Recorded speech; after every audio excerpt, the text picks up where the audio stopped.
Hello, my friends. We're here at hpmexam.com with our awesome students who have been working hard, slaving away. We had one of our friends, Tiffany, who got certified, and you've seen Tiffany's lessons learned. But today, we're going into the process domain. And before we go into the process domain, I wanted to get all of you up to speed so you're all on the same page, so you're all hyper-focused. Why are we here? We're here to get PMP certified. What is the PMP exam? It's 180 questions, 5 don't count, 230 minutes. You're going to be, I don't know, it could be a dim, dingy lit room. I don't know. Don't take it at home. Please go into a test center. But all of this is to build your stamina and finesse so that when you get into the exam, you know exactly what to do with each question. What do you do with each question? Hyper-focused on moving the situation forward. Hyper-focused on determining the problem at hand. So for example, if you get a question that says, Manish is a project manager on a project, his schedule is delayed. What should he do? A, crash the schedule.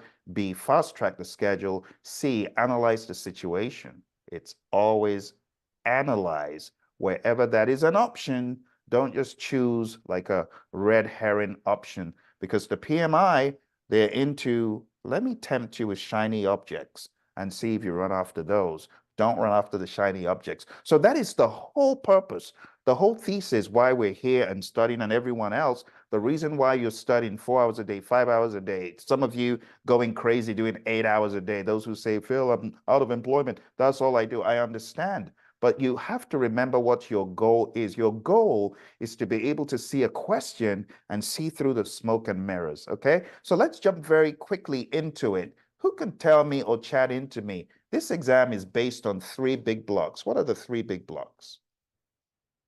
People, process, business. I love it. Thank you, Manish. People, process, business. So let's jump into the outline.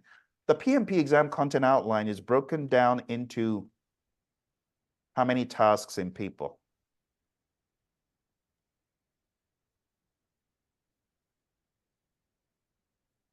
Who remembers? 20. 39. How many? Do you want to check? Open your books and take a 17. quick look. In 17 process. for people? Is it people? 17? How many for people? No, Check. 13. 14. 14 for people. There Yeah. you go. So what am I doing? I'm trying to get you hyper-focused on the numbers so you know, okay, if I have to read people domain, I've got 14 days. Boom, done. Process domain, how many in process? 17. 17, very good. And business? Just 4. 4, thank you. And the reason why I'm asking you this, I want you to be intentional about your studying so that when you go in for the kill, the final kill, you're going to spend appropriate amounts of time. Now, process is a ridiculous beast with 17. So let's go down memory lane. I'm going to tell you very quickly what you have done. What you've done, those of you who started studying, you've read the task, conflict, manage conflict, for example. Then you've gone into the domains. What I need you to do as you go into this is just ask, do I understand what they mean from a conceptual standpoint, or am I lost? You want to make sure you truly understand what it is. So at a very high level, the PMI wants you to be able to facilitate conflict management. They don't want you to solve the conflict for people, but they want you to get in the way of destructive conflict. They want you to be able to lead a team through example, through servant leadership and situational leadership. The Hersey-Blanchard model comes into play. They want you to be able to give the team the environment and support they need. Trust them to get the job done.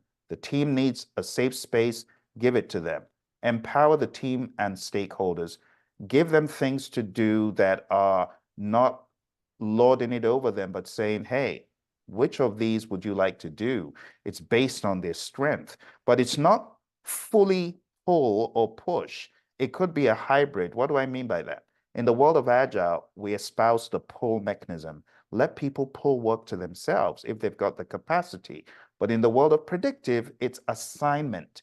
That's why we talk about project team assignments. We assign things, but it's 2 different worlds. For the exam, you got to be ready for both worlds. Number 5, ensure people are adequately trained. If you are the servant leader, the project manager, which by the way, on the exam, they will always say this, Kristen is a project manager.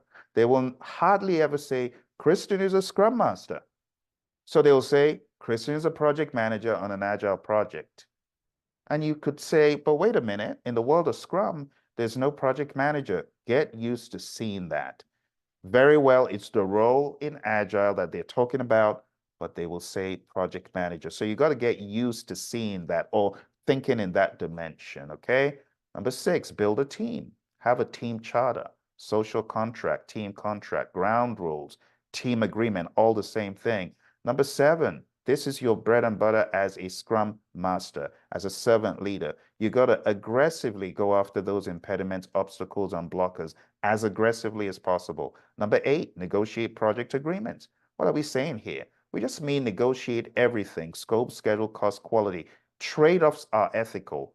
Not trading off is unethical. So if you very well know we cannot make that deadline, don't just be a schmuck and say, well, I'll just roll over and do whatever they ask me to do. No, always challenge when you know very well that something is not realistic. But at the same time, you want to have the Agile Manifesto in your mind, which says customer collaboration over contract negotiation. So it's a mindset. Number 9, again, the concept of customer collaboration over contract negotiation. It holds true for this. Go in with a mind of collaboration. Number 10, build shared understanding. Make sure everyone is on the same page. 11, engage and support virtual teams. We talked about the fishbowl window concept a few weeks ago. Hopefully that's still fresh. Understand what you can do if you have a virtual team. How do I get them engaged? Team ground rules. We've already talked about team contracts, social contracts, team agreements, and things like that.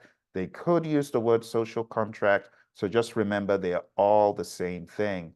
Part of what you will do in your social contract in the world of Agile is to define your definition of ready and definition of done.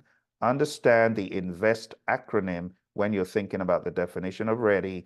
When you're thinking about the definition of done, understand that you could have several things that need to be complete before you are deemed done with the increment, not the story, but the increment. When we say definition of done, it's for the increment. It's not for a story. For story, who remembers what is at the back of the card? User story is in front. What is at the back? Who remembers?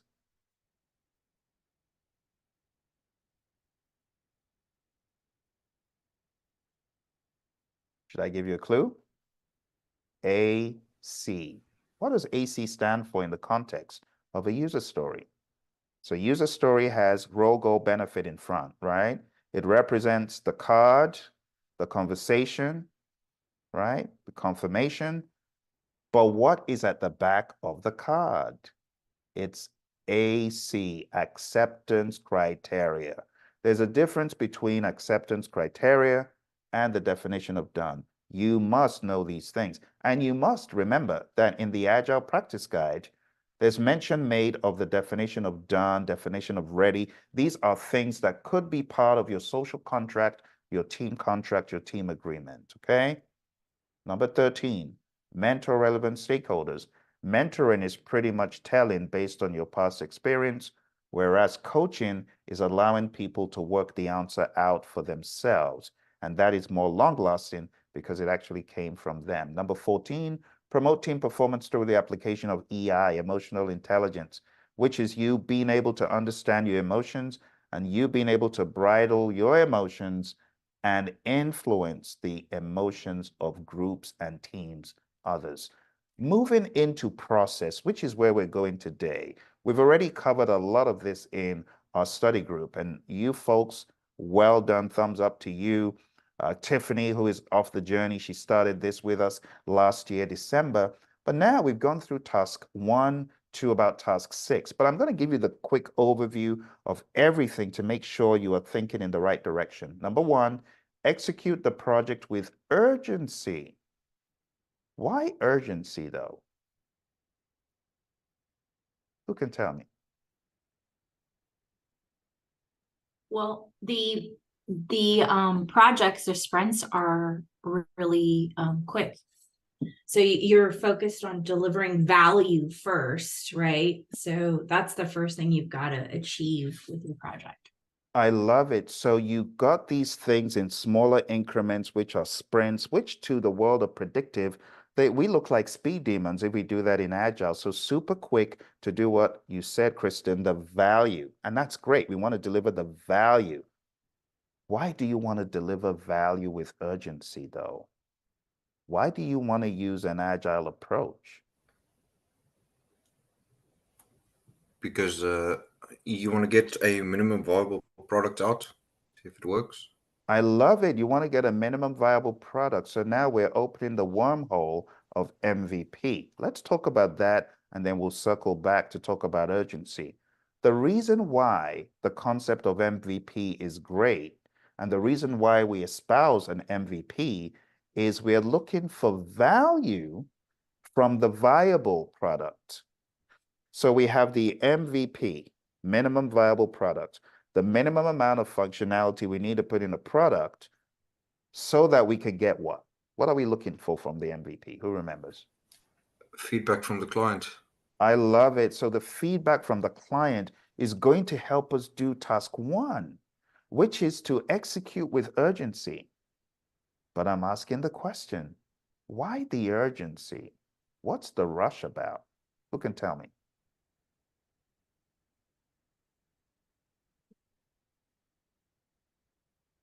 Why are we in such a hurry to deliver business value?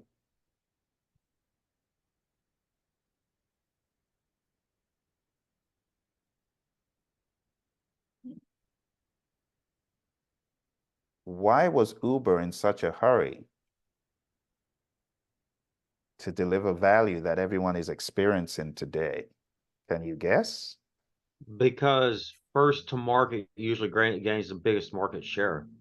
I love it. First to market kills the game, leaves everyone in a plume of smoke. You got it. Thank you. Thank you. That was Morgan, right? Yes. Thank you, Morgan. You're right on the money with that. That is true. So the reason, the thesis for number one is so that we can, one, kill the game, crush the game. There's something that we say in the world of Agile, which you know, if you've heard my buddy Roy and I talk about this, we call it the cost of delay. There is a cost for you being a laggard to market. Just ask BlackBerry. Well, they were first in some things, but Apple beat them when it came to being smart in a phone. And they left them in a plume of smoke. If you watch the movie, it's kind of fun. But number one is all about urgency to deliver value so that you can be first to market. Apart from being first to market, think about it. Let's say you work in a company and you can deliver a software tool, which you're working on internally, 10 months down the road versus today. Why would you want to deliver it urgently today?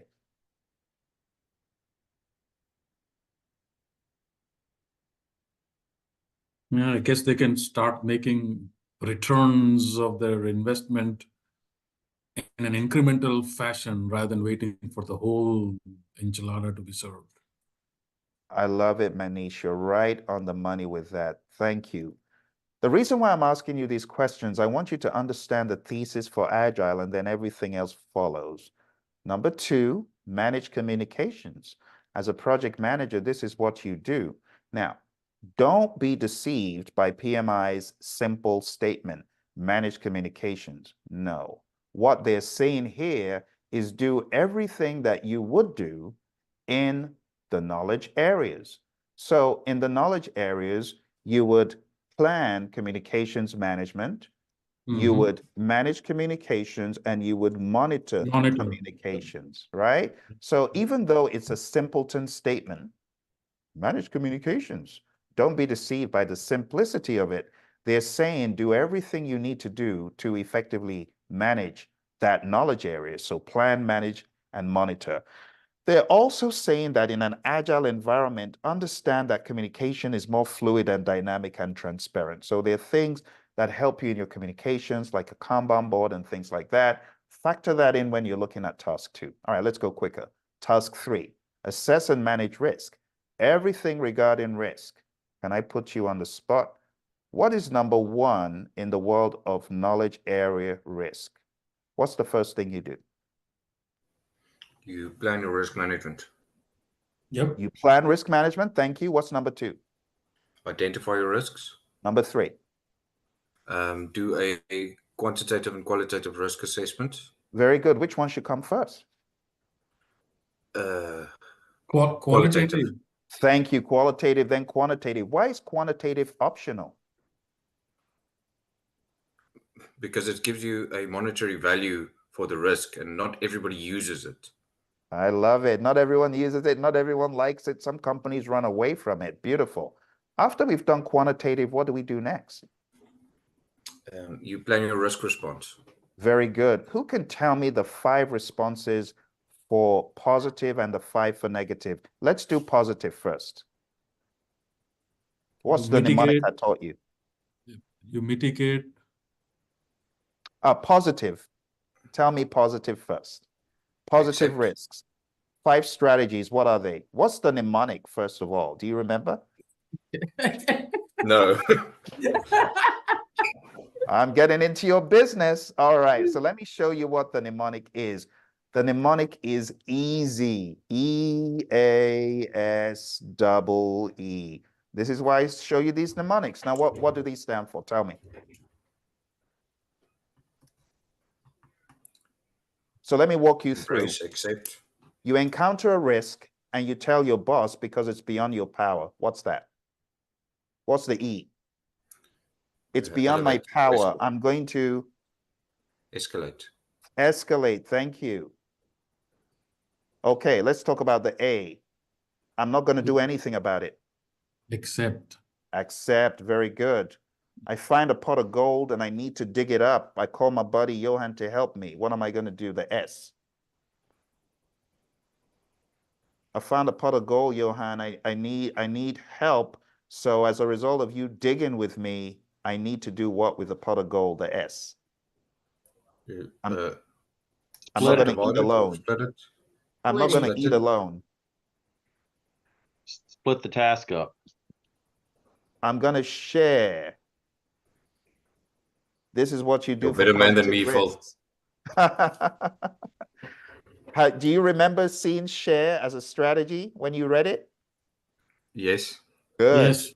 All right. So we have 2 E's. 1 E gets your positive risk to 100%. What is that? It's a positive strategy that you do to get your risk to be absolutely sure this is happening. Exploit. You got it. Exploit.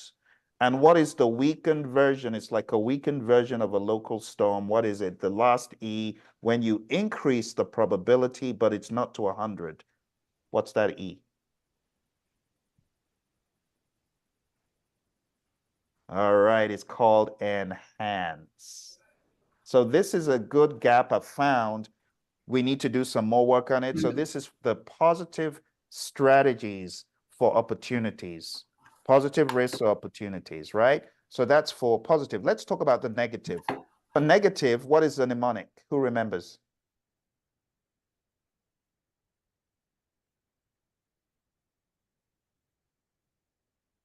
All right, let's go for it. A is for what? Avoid the risk. Avoid, good. T is for what? Transfer. Thank Transfer. you. Give it Transfer. to somebody. The next E, we've talked about this already. I can't do it, someone else. Someone else. Above- Escalate. Escalate. Escalate, good. What is the other A? I ain't gonna do nothing about it. Yeah, Accept. accept it. Accept Good. it as. Oh, and what's the M? A reduction of Mit- probability or impact. That's where Mitigate. Mitigate. Good. Did that help, folks? Because I'm trying to jog your memory so that if I woke you sir. up at 12 midnight, you'll be able to answer this because it shows it's internalized. Okay. Task 4, engage stakeholders. That makes sense. Task 5, plan and manage budget and resources. So we have in the world of cost, 4 things. What's number 1? What do you do? The 4 processes of cost. Number 1. Plan. Cost management. Thank you. Process number 2, estimate. Estimate the cost, activity, Good. or the activities. Estimate cost. That's number 2. What's number 3? After estimate cost. Determine budget. Determine budget. And number 4. Control costs. Very good. Control cost. Now, when we control cost, there's a concept that we know called EVM. What's that? Earned value management. Thank you. In earned value management, we have 3 core metrics, which are EV, PV, and AC. Then we have 4 derivative metrics. I want you to type them in for me. And I'm going to give you all a couple of minutes. Type in the 4 formulas that use those 3 derivative metrics. Memory is drifting. That's nice. I'm very glad that you remember. So we have someone else's problem and children eat apples. If it's a variance, you subtract. So schedule variance, cost variance. You got to get these things down so that they just start sticking. Cost performance index, schedule performance index, they all begin with earned value. So just remember that. If it's an index, you divide. If it's a variance, you subtract. If it's cost related, it's AC. That's the second piece of the equation. And if it's schedule related, then it's PV. All right. Good deal. Okay, well, let's go back. We're getting closer to where we are going to pivot from today. So that's plan and manage budget and resources. Number 6, plan and manage schedule. There are 6 things that you do in schedule management. You plan schedule management, and then you what? Who remembers? You did this last week. It should be fresh. Come on, help me, help me, help me. What comes next? Define activities. Define activities. Thank you. Number 3. Sequence activities. Good. Number 4. Estimate activity duration. Brilliant. 5. Then you can develop your schedule. I love it. Well done, Johan. Now, look, I know people are going to be like, well, I don't need to cram that. Look here, my friends. If you don't know what you're doing, then you probably don't know what is associated with what you're doing. And that is what the tools and the techniques and the methods and the models and the artifacts are all about. You need to know that you are defining activities. You need to know that from defining activities, I get an activity list, activity attributes, and a milestone list. You need to, as a project manager. This is what is going to help you decimate the exam, because I truly believe if you all are doing what I am encouraging you to do, which is to read the Essentials book, to understand what is in the Agile Practice Guide, to read the Agile Principle Run and Cut and all the other materials. If you do that, my expectation is you get into the exam and it's over for the exam. The exam is going to be begging you, crying uncle, because you're going to show the exam you are totally in control. So that is the level that I am looking for you to get to. And with that, I rest my case for today. I'll let you folks take it away. Today, you're going to be covering 7, 8, and 9. I'll give you the skinny of it. 7 is all about fitness for use, conformance to requirements. Quality is all about customer satisfaction and Kaizen as well. Task 8, plan and manage scope. You're going to first plan scope management. Then you're going to collect requirements, define scope, create the WBS, validate scope, and then control scope.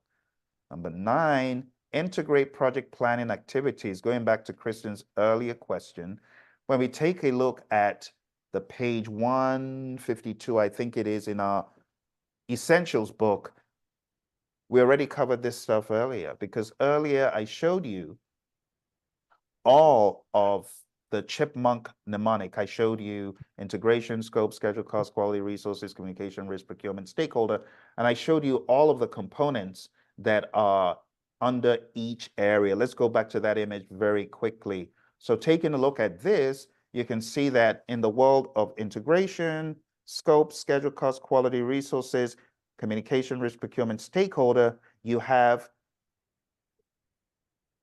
change management plan, configuration management plan, yada, yada. All that stuff we talked about. Any questions before I turn it over to you guys and girl? You ready? All right, let me go ahead and stop the recording. Have a lovely study group. I will touch base with you maybe in a few minutes and see how